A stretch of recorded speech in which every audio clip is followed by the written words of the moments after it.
Chapter 15 Puruṣottama Yoga, the Yoga of the Supreme Person. Verse 1. Bhagavan Sri Krishna said, "It has been told that there is an imperishable banyan tree that has its roots above, its branches below, and its leaves are the Vedic mantras. One who knows this tree is the knower of the Vedas." Verse 2. Some branches of this tree spread upwards, and others grow downwards, nourished by the modes of nature.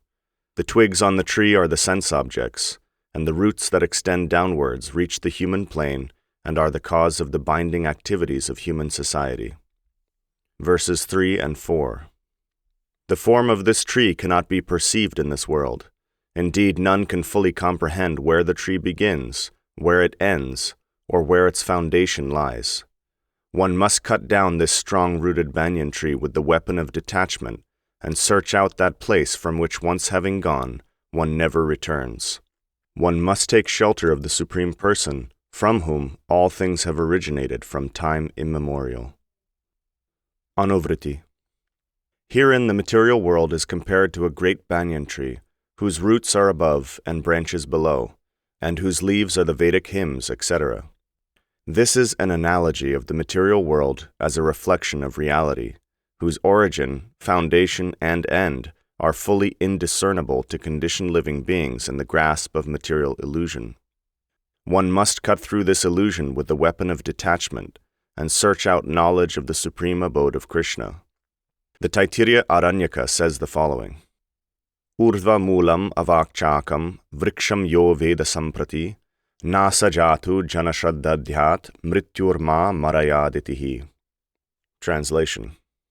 He who knows this banyan tree with roots upwards and branches downward acquires the faith, or shraddha, that death will not conquer him.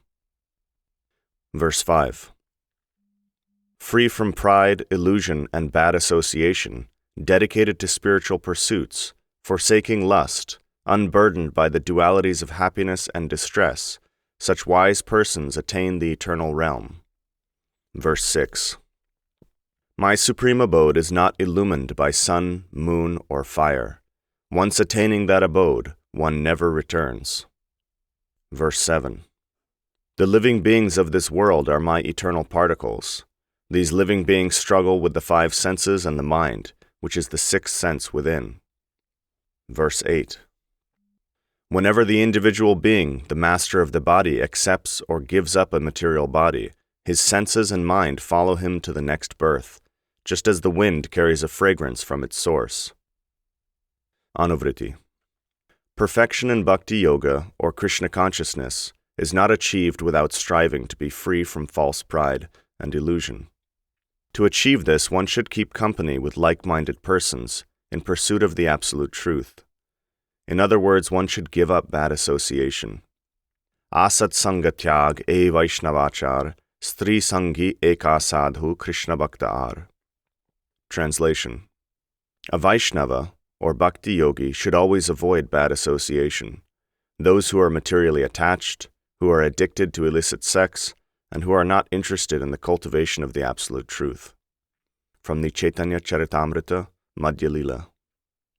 The supreme abode of Sri Krishna is the final destination of the bhakti yogi, and Krishna says that his abode is not illuminated by sun, moon, or fire. Not illuminated by sun, moon, or fire means that the supreme abode is beyond the reach of the darkness that exists in the material world.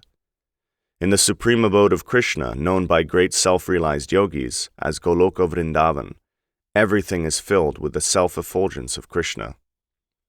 Natatra suryo bhati na chandra tarakam, nema vidyuto bhanti kutoyam agni, tameva bhantam anubhati sarvam, tasya bhasa sarvam idam vibhati. Translation. The sun does not shine there, nor the moon, nor the stars, nor does lightning shine. How then can fire burn? When the Supreme Being shines, all these shine. Through his effulgence, he illuminates all things. From the Katha Upanishad. Krishna also says that once attaining that supreme abode, one never returns to this world of birth and death. The material world is filled with unlimited fallibilities, but the Supreme Abode is infallible.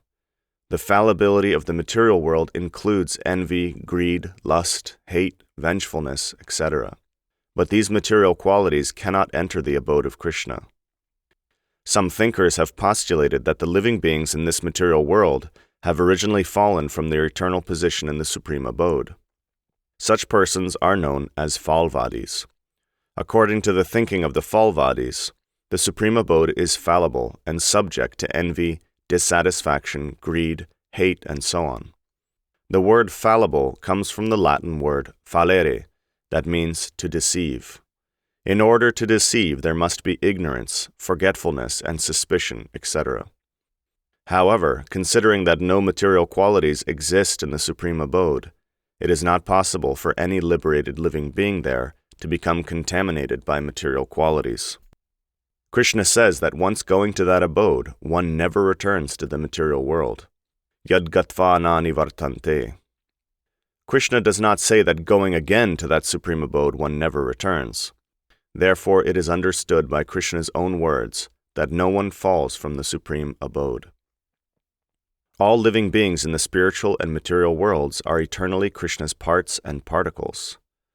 Mamai vamsho jiva loke jiva bhuta sanatanaha. However, the living beings who are conditioned by material nature and who have no control of their senses or knowledge of the Supreme Abode are again and again reborn within the world of birth and death.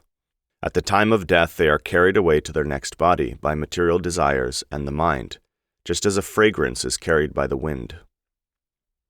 Verse 9. The living beings enjoy the objects of the senses and preside over the ears, eyes, skin, tongue, nose, and the mind. Verse 10. Those who are ignorant can neither understand when the individual unit of consciousness is leaving the body, when it is residing within the body, or when it is enjoying the objects of the senses. Only those with the eyes of knowledge can perceive this. Verse 11. The sincere yogi sees the Atma situated within, but those who lack true understanding and self-control cannot perceive the Atma no matter how hard they try. Anuvrtti. The Atma is not perceivable by the material senses, nor can it be perceived by the aid of a microscope or any such scientific technology, because it is transcendental, being composed of Satchid Ananda. However, the presence of the Atma can be understood by one's intelligence when one hears from Krishna in Bhagavad-gītā. Those with misguided intelligence and who are without knowledge cannot understand the Atma by any endeavor, either when it is residing in the body or when it is leaving the body at the time of death. Only those with actual knowledge, who use their intelligence properly, can understand the Atma. Verse 12. Know that I am the light of the sun, the moon, and fire that illuminates the entire world. Verse 13. By my potency, I enter the earth and maintain all living beings. I nourish all plants by becoming the moon and provide them with the essence of life. Verse 14. I am the fire of digestion that resides in all beings, and I unite with the incoming and outgoing life airs to digest all types of food. Verse 15. I am situated in the hearts of all living beings, and from me arises remembrance, knowledge, and forgetfulness. I alone am to be known through all the Vedas. I reveal the Vedanta, and I am the knower of the Vedas. Anuvrtti. By nature, the material world is a dark and lifeless place. Without luminaries like the sun, moon, and stars, the world would be dark indeed. Sri Krishna says that the light of these celestial bodies emanates from him, and that he is also the potency that digests food and nourishes all life. Tat padam paramam brahma sarvam vibhajate jagat mamaiva tadhanam tejo gyatum arhasi bharata. Translation. O Bharat, the Supreme Brahman illuminates the entire universe. You should know that this great effulgence belongs to me. From the Harivamsha. To think that matter alone is the source of life is certainly a less intelligent proposal. The only example we have is that which we see all around us, that life comes from life. We also see that life is intelligently designed. Therefore, the rational conclusion should be that all life arises from an intelligent life source. Everything comes from Krishna. Om Janmadyasya Yata. Translation: The Supreme is He from whom the creation, sustenance, and annihilation of the manifested universe arises. From the Vedanta Sutra. Krishna also says that He is situated in the hearts of all living beings as the Paramatma, and from Him all remembrance, knowledge, and forgetfulness arises. He says it is He alone who is to be known through the Vedas. He reveals the Vedanta, the end of knowledge, and it is He who is the knower of the Vedas. This is also confirmed in the Harivamsha as follows. Vede Ramayane Chaiva Purane Bharate Tata Adavchante Cha Madhye Cha Hari Sarvatra Giyate. Translation: In the beginning, the middle, and the end, all the Vedas, the Ramayana, the Puranas, and the Mahabharata only glorify Krishna. The Vedas are divided into 4 main divisions: Rig, Yajur, Sama, and Atharva Vedas. Then comes the Upanishads and supplementary literature, such as the 18 Puranas, including the Srimad Bhagavatam, Mahabharata, Bhagavad-gītā, Ramayana, and Vedanta Sutra. In all these, it is Hari, Sri Krishna, who is to be known. Verse 16. There are 2 types of beings, those in the material world and those in the spiritual world, Vaikunta. In the material world, all living beings are fallible. In the spiritual world, all living beings are said to be infallible. Verse 17. Yet there is another being, the Supreme Person, the imperishable superconsciousness, who enters the upper, middle, and lower planetary systems and maintains them. Verse 18. I am superior to all fallible beings, and I transcend even those who are infallible. Thus I am glorified throughout the universe and in the Vedas as the Supreme Person, Puruṣottama. Verse 19. O Bharat, whoever is free from bewilderment knows me as the Supreme Person. Such a person knows everything and worships me with all his heart. Verse 20. O faultless one, I have thus explained to you the greatest secret of the Shastra. By understanding this, O Bharat, one finds wisdom and all his activities become perfect. Anuvrtti.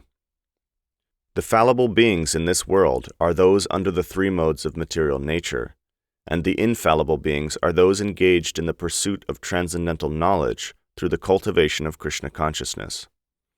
The infallible living beings are known as liberated. Sri Krishna says that He is superior to the fallible living beings, and He is also transcendental to those who are infallible, because He is the Supreme Person. This means that at no time do the liberated living beings become the Supreme or one with Krishna. He is and always will be the Supreme Person. This is the declaration found in Bhagavad-gītā and throughout the Vedic literature. Ekale Ishvara Krishna Arshabhritya Yariyeche Nachayese Taiche Karindritya. Translation: Krishna alone is the Supreme Controller. All others are His servants. They dance as He makes them do so. From the Chaitanya Charitamrita, Adi Lila. Satyam Satyam Puna Satyam Udritya Bhujamuchyate Vedachastram Param Nasti Nadheva Keshavat Paraha. Translation: Raising my arms in the air, I loudly declare that there is no text greater than the Vedas, and no deity superior to Keshava, Krishna. Again and again I say this is true, this is true, this is true. From the Harivamsha, Shesha Dharma Parva.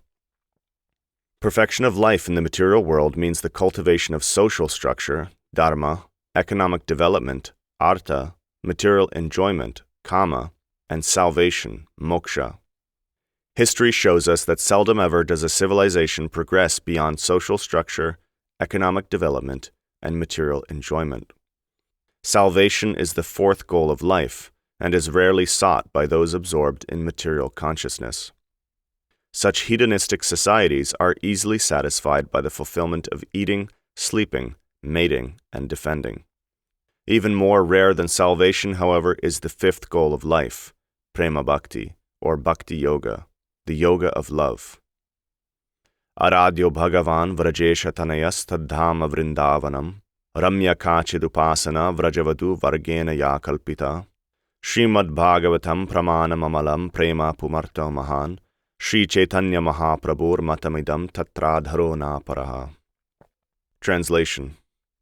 The Supreme Person, Sri Krishna, and his transcendental realm of Vrindavan are the most worshipable objects. The supreme method of worshipping him is that adopted by the beautiful gopis, the young wives of Vraja. Srimad Bhagavatam is the most pure and most authoritative shastra, and divine love is the fifth and highest achievement of human life, beyond dharma, artha, kama, and moksha. It is thus known as Panchama Purushartha. This is the verdict of Sri Chaitanya Mahaprabhu, and we have the highest regard for this conclusion. From the Chaitanya Matamanjusha. Thus, the student of Bhagavad-gītā has little interest in the first four goals of human society, because all such achievements are temporary and do not lead to union, yoga, with the Supreme Person. Only that which leads one to Sri Krishna should be the goal of one's life. Om Tat Sat. Thus ends Chapter 15, entitled Puruṣottama Yoga, from the conversation between Sri Krishna and Arjuna in the Upanishad known as Srimad Bhagavad-gītā, the Yoga Shastra of divine knowledge, from the Bhishma Parva of Mahabharata, the literature revealed by Vyas in 100,000 verses.